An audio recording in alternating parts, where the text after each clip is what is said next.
Bismillahirrahmanirrahim. Assalamualaikum warahmatullahi wabarakatuh. Pada materi praktikum pencelupan kali ini kita akan membahas mengenai pencelupan ikat atau tie-dye ya. Jadi ini adalah materi tambahan sebagai bentuk pengetahuan kalian untuk menggali sisi tidak hanya dari aspek akademis, aspek keilmuan, namun juga dari aspek kreativitas ya gitu ya. Nah, kita akan melakukan pencelupan ikat pada bahan kapas, katan atau selulosa juga boleh. Kalau pakai bahan wool atau sutra mungkin sayang kalau gagal ya. Jadi kita pilih kapas atau rayon saja. Dengan zat warnanya kita gunakan zat warna yang pengolahannya atau pemakaiannya nanti lebih mudah, prosesnya lebih sederhana, tidak terlalu rumit, yaitu menggunakan zat warna reaktif. Bisa reaktif panas, bisa reaktif dingin. Nah, ini salah satu contoh dulu angkatan 2017 grup K4 juga pernah melakukan pencelupan ikat dengan pada kain kapas 100%. Bentuknya sudah jadi t-shirt ya. Ada yang masih kain juga, ada beberapa. Oke, kita lanjut saja. Jadi prinsip dasarnya untuk pencelupan ikat ini prinsipnya sama dengan pencelupan kapas dengan zat warna reaktif ya. Oke, diagram alirnya kita akan mulai dengan mempersiapkan alat-alat dan bahannya terlebih dahulu.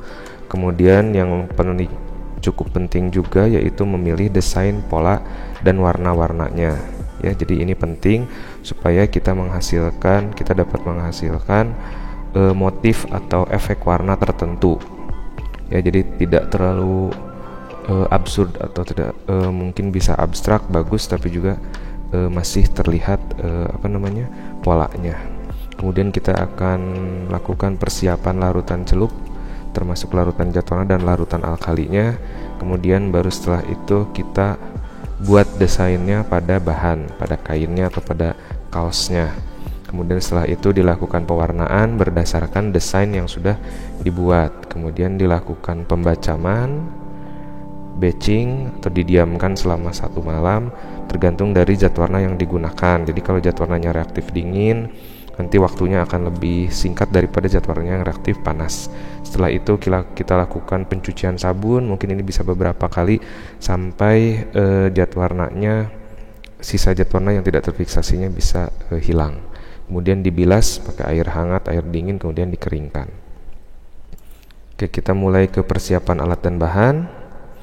Yang paling utama bahannya adalah misalnya saya beri contoh kaos. Kaosnya dalam bentuk t-shirt, bahannya yang paling penting harus 100% katan atau 100% rayon ya. Dan putih. Kuning juga bisa, tapi nanti mungkin kita pakai zat warna reaktif yang warna merah dan biru kalau misalnya bahannya kuning, tapi jangan sampai bahannya berwarna gelap ya. Ini kalau bisa ada warna putih, bahannya harus yang warna putih. Bisa kaos, bisa tote bag, bisa sapu tangan, bisa mungkin kalau ada jilbab atau kerudung warna putih, yang penting bahannya katun atau rayon ya. Nanti kalian bisa cari di rumah.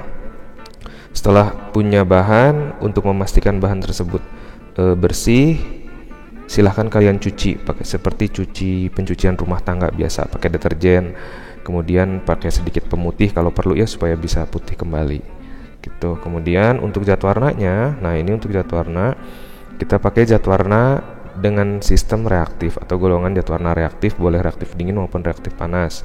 Nah, biasanya di toko-toko online misalnya di Shopee atau Tokped dipakai zat warna untuk batik. Jadi kalian cari zat warna untuk batik tapi yang base-nya reaktif ya. Jangan yang naftol, soalnya ada juga yang naftol. Nah, biasanya namanya untuk reaktif dia ditulis dengan remazol atau beberapa orang juga nyebutnya remasol. Nanti kalian search aja. Remasol atau remazol ini zat warna reaktif berbasis vinyl sulfon. Jadi reaktifnya golongannya reaktif panas.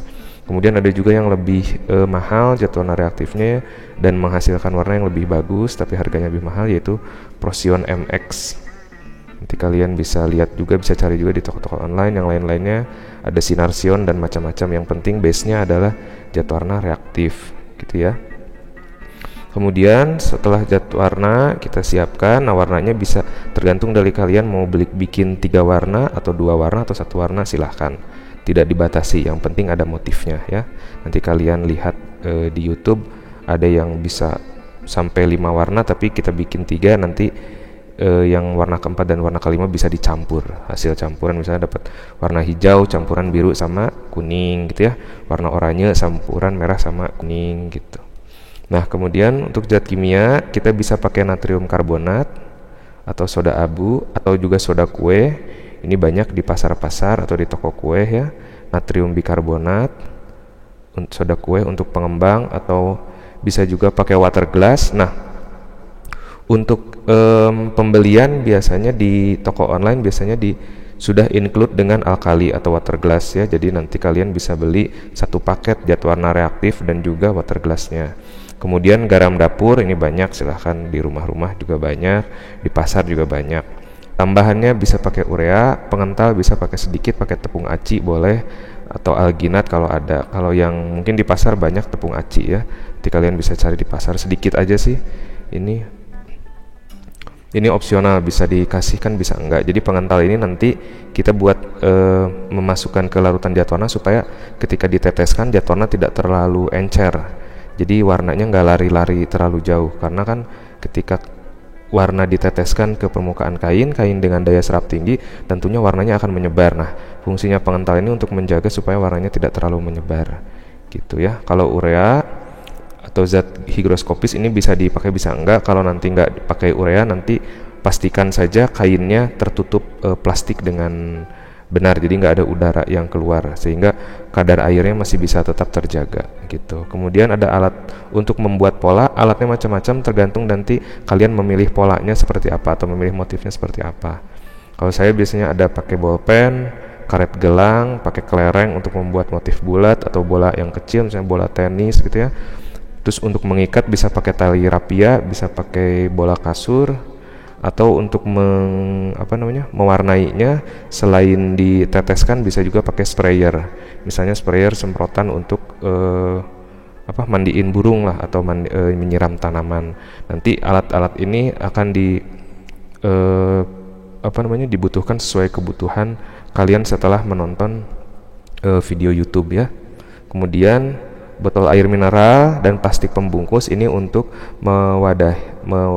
memasukkan larutan pencelupannya ya, larutan yang berisi zat warna, dan wadah penyimpanan juga ini untuk menyimpan kain hasil yang sudah diwarnai. Oke ya, kita pilih dulu untuk pemilihan desain atau pola.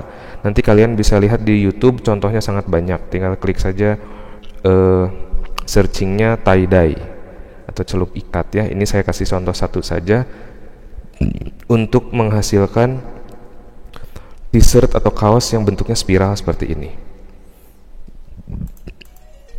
Nah contohnya untuk yang spiral ini bisa kita lihat mungkin nanti di video atau di YouTube lebih jelas ya. Jadi ini saya pakai bantuan bolpen, kemudian ambil titik di tengah-tengah kaos, titik yang ini nih, ini titik bolpennya, kemudian diputar bolpennya sehingga nanti akan mengkerut gitu ya, swirl gitu ya, membentuk spiral. Nah kemudian nanti sampai melekat, sampai memadat, nanti kalian rapihkan lipatan-lipatannya gitu. Setelah kalian rapihkan lipatan-lipatannya, yang ujung-ujung ini kalian bisa gunakan karet gelang atau bisa gunakan tali atau raffia untuk menali ini supaya posisi spiralnya tetap dalam bentuk yang sama, jadi tidak berubah. Nih nanti seperti ini, nanti jadi seperti ini setelah diikat gitu ya. Setelah diikat, jadi t-shirt yang awalnya bentuknya seperti ini putih, kemudian digulung begini, diputar, nah nanti akan menjadi seperti ini. Ini contoh aja ya, nanti kalian bisa cari juga yang motif garis atau motif sunburst atau apapun, bebas. Kemudian setelah kita memilih desain pola, nah nanti jangan t-shirtnya jangan didesain, jangan dipola seperti ini dulu. Kalian pilih aja dulu desainnya, kita siapkan larutannya. Ada larutan zat warna yang isinya zat warna reaktif yang tadi Remasol ya, kurang lebih 25 gram per liter. Untuk satu t-shirt kurang lebih butuh 250 sampai 300 ml. Ya cukup lah. Jadi jangan terlalu banyak area yang akan diwarnai, sisakan juga ada area warna putihnya. Nah kalau ini kan terlalu banyak nih, nah kalian sisakan juga ada warna-warna putihnya supaya tidak konsumsi zat warnanya tidak terlalu banyak. Kemudian ada NaCl, ada urea, ada pengental. Ini masukkan semua ke satu larutan zat warna. Tiap-tiap warna berarti harus bikin satu-satu ya, gitu ya. Ya anggaplah bikin 3 warna, berarti kan butuh 3 botol larutan. Nah kemudian larutan yang kedua adalah larutan yang berisi soda abu atau soda as atau water glass, kurang lebih konsentrasinya 40 gram per liter. Larutan kedua ini nanti disimpan di wadah saja, di wadah yang ini, wadah untuk penyimpanan. Bentuknya seperti mangkok atau apalah, yang muat satu t-shirt gini untuk direndamkan, gitu ya. Oke, udah ngerti ya? Bikin larutan ini sudah jadi larutan warna 1, larutan alkali 1, larutan warna 3. Kalau mau 3 warna, larutan alkalinya cukup 1 aja. Nah kemudian urutannya begini, jadi kaosnya dicuci bersih dulu dan dikeringkan, kalau perlu ditambahkan sedikit Baiklin supaya lebih putih, keringkan dengan baik. Setelah itu baru t-shirtnya rendam pada larutan alkali. Alkalinya yang ini, bisa soda abu atau soda as atau water glass ya. Kemudian diperas perlahan-lahan, jangan sampai terlalu mengkerut, dan hati-hati sampai tidak ada yang menetes. Atau kalau kalian punya di mesin cuci ada tumble dry, pakai tumble dry ya, sehingga nanti akan menghasilkan sisa alkali sedikit tapi masih nempel alkalinya di kaosnya, jadi agak-agak licin sedikit kaosnya gitu. Nah kemudian setelah sudah seperti ini, sudah agak kering, baru kita bentuk t-shirtnya sesuai pola yang tadi yang kita inginkan, yang ini ya, kita bentuk. Setelah dibentuk baru kita warnai. Nah pada pewarnaan biasanya kalau kalian tidak terbiasa, kalian ingin cepat-cepat terwarnai semuanya. Nah padahal zat warna juga butuh waktu untuk menyerap, butuh waktu untuk menyebar. Jadi warnai secara perlahan-lahan, biarkan dulu, tunggu menyebar. Kalau misalnya udah berhenti sebarannya, baru warnai lagi gitu ya. Pelan-pelan mewarnanya supaya terserapnya merata. Dan juga untuk menghindari gagal warna, warnai dari warna yang paling muda dulu. Jadi urutannya warna kuning dulu, baru oranye, baru merah, baru hijau, baru merah, baru biru, baru ungu gitu ya, urutannya seperti itu. Kemudian setelah selesai diwarnai dan masih dalam posisi diikat, kaos dibungkus dengan plastik. Setelah dibungkus dengan plastik, tertutup rapat, masukkan ke dalam wadah penyimpanan yang tadi dipakai untuk alkali. Itu. Nah, untuk zat warna reaktif panas seperti Remsol dan lain-lain, pada saat ini kaosnya sudah diberi alkali sisa yang tidak masuk ke kain bisa ditambahkan ke larutan warna ya, untuk mengaktifkan sistem reaktif vinyl sulfonnya gitu. Jadi untuk zat warna Remsol dan bisa dimasukkan alkali sisanya, sehingga nanti pada saat diwarnai sudah ditambahkan alkali lagi. Jadi tambahannya ada 2, alkali yang di awal di larutan pada saat kain putih, kemudian alkali yang ada di zat warna gitu ya. Nah untuk zat warna reaktif simpan selama 12-24 jam. Untuk zat warna reaktif dingin waktunya lebih cepat, 4-8 jam gitu. Untuk hasil warna yang bagus simpan dalam suhu ruang atau sedikit dingin.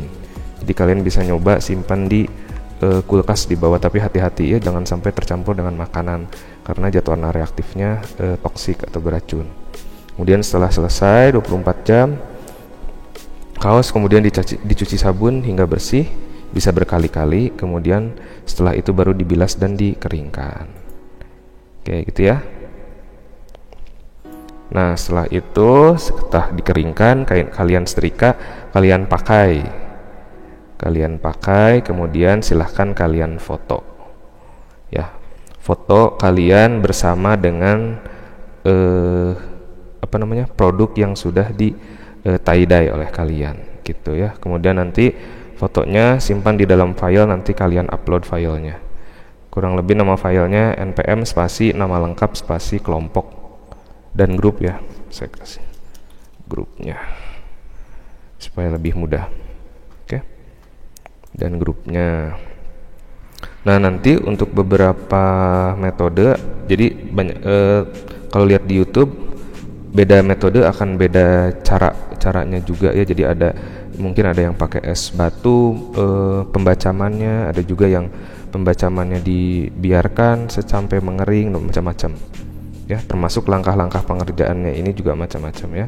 Jadi ini hanya salah satu contoh saja. Nanti untuk pengerjaannya silahkan kalian coba sendiri sesuai dengan apa yang kalian dapatkan di YouTube. Jadi ini hanya acuan saja. Acuan ini yang pernah dilakukan oleh K4 2017 ya, gitu. Oke. Nah, untuk website barangkali kalian butuh rujukan website. Ini ada beberapa website yang merupakan rujukan untuk teknik-teknik pencelupan ikat atau tie-dye. Silahkan kalian cek. Ini sudah 1 tahun lebih websitenya saya ambil. Mungkin ada beberapa yang mungkin websitenya sudah expired atau tidak bisa diakses ya, tapi dicoba saja. Ini ada beberapa, silahkan kalian coba. Oke, untuk pencelupan ikat saya rasa cukup. Jika ada pertanyaan silahkan kalian tanyakan ke WhatsApp ya. Nah, untuk cat warnanya sendiri kalian bisa cari yang paling mudah, cari saja di situs belanja online gitu ya, Shopee atau Tokopedia ya. Tulis saja cat warna reaktif untuk batik, itu sama. Tapi cari yang warna-warnanya bright, karena kalau batik ada beberapa warna yang memang warnanya dope atau suram ya. Dipilih warna-warna yang ancient atau kuno. Nah, kalian cari saja cat warna reaktif Remasolnya yang cerah atau yang bright ya, gitu. Nah, yang menghasilkan warna tajam seperti ini. Oke, baik, terima kasih. Assalamualaikum warahmatullahi wabarakatuh.